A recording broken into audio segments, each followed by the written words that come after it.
وضو کو توڑنے والی چیزوں کے بارے میں۔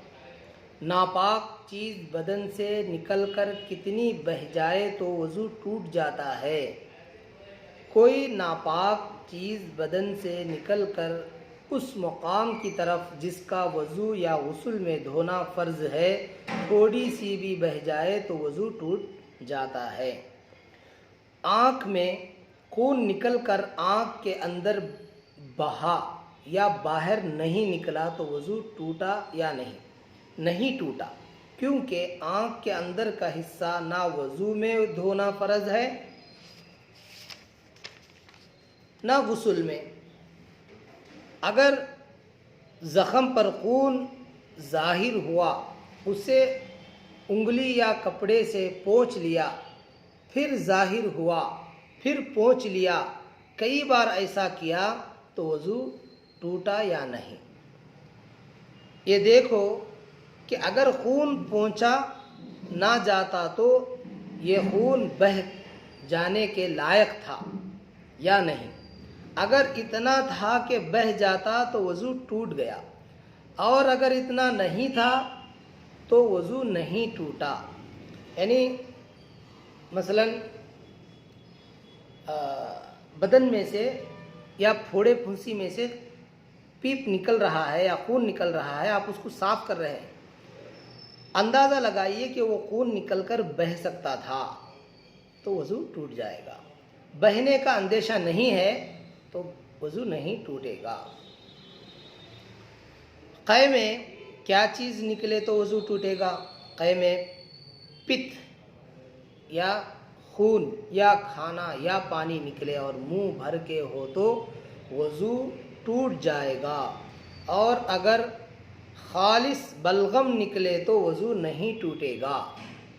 یہ بات ہمیشہ یاد رکھے، قے میں پت یا خون یا کھانا یا پانی نکلے اور منہ بھر کے ہو تو وضو ٹوٹ جائے گا، اور اگر خالص بلغم نکلے تو وضو نہیں ٹوٹے گا۔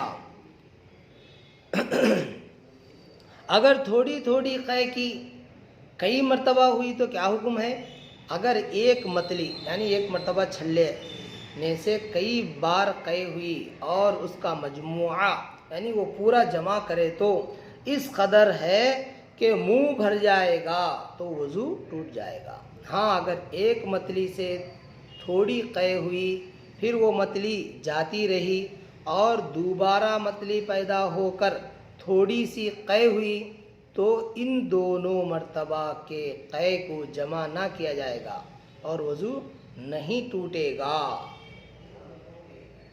بدن میں کسی جگہ پھنسی ہے، اس میں سے خون یا پیپ کا دھبا کپڑے میں لگ جاتا ہے تو کپڑا پاک ہے یا ناپاک؟ اگر خون یا پیپ نکل کر بہنے کے لائق نہیں ہے، کپڑا لگنے سے دھبا آ جاتا ہے تو وہ کپڑا پاک ہے، لیکن پھر بھی دھو ڈالنا بہتر ہے۔ قے اگر منہ بھر کے نہ ہو تو وہ ناپاک ہے یا نہیں؟ نہیں، قے اگر منہ بھر کے نہ ہو تو وہ ناپاک ہے یا نہیں؟ نہیں، ناپاک نہیں۔ جونک نے بدن میں چمٹ کر خون پیا، یعنی جو جواں رہتے ہیں، جو یا جو ایسے کیڑے جو خون پینے والے ہیں، خون پیا اور بھر گئی، یا مچھر پسو نے کاٹا تو اس سے وضو ٹوٹے گا یا نہیں؟ جونک کے خون پینے سے وضو ٹوٹ جائے گا، اگرچہ چھڑانے کے بعد اس کے کاٹے ہوئے زخم سے خون نہ بہے، کیونکہ جونک اتنا خون پی جاتا ہے کہ اگر وہ خون بدن سے نکل کر اس کے پیٹ میں نہ جاتا تو یقیناً بہہ جاتا۔ اور مچھر پسو کے کاٹنے سے وضو نہیں ٹوٹتا، جونک کے کاٹنے سے وضو ٹوٹ جاتا ہے کیونکہ وہ خون کو پی لیتا ہے، بدن سے باہر نکالتا ہے، لیکن مچھر اور پسو اتنا نہیں پیتے کہ وہ بہہ جائے، کیونکہ یہ بہت تھوڑی مقدار میں خون پیتے ہیں جو بہنے کے لائق نہیں ہوتا۔ کس قسم کے نیند سے وضو نہیں ٹوٹتا؟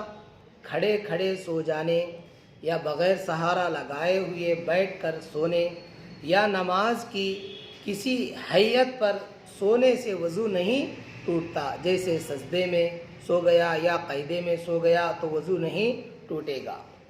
کیا کوئی شخص ایسا بھی ہے کہ سو جانے سے اس کا وضو نہیں ٹوٹتا؟ ہاں، انبیاء علیہ السلام کا وضو نیند سے نہیں ٹوٹتا، یہ ان کی خصوصیت اور خاص فضیلت تھی۔ کیا نماز میں قہقہ مار کر کھلکھلا کر ہنسنے سے سب کا وضو ٹوٹ جاتا ہے؟ اور قہقہ سے کیا مراد ہے؟ قہقہ سے مراد یہ کہ اتنے زور سے ہنسے کہ اس کی آواز دوسرے پاس والے لوگ سن سکیں۔ نماز میں قہقہ مار کر ہنسنے سے وضو ٹوٹنے کی یہ شرطیں ہیں۔ نمبر 1، ہنسنے والا بالغ مرد یا عورت ہو، کیونکہ نابالغ کے قہقہ سے وضو نہیں ٹوٹتا۔ دوسرے، جاگتے میں ہنسے، پھر اگر نماز میں سو گیا اور سوتے میں قہقہ مار کر ہنسا تو وضو نہیں ٹوٹے گا۔ جس نماز میں ہنسا ہے وہ رکوع سجدے والی نماز ہو، پس نماز جنازہ میں قہقہ سے وضو نہیں ٹوٹتا۔ کیا کسی دوسرے شخص کے سطر پر نظر پڑ جانے سے وضو ٹوٹ جاتا ہے؟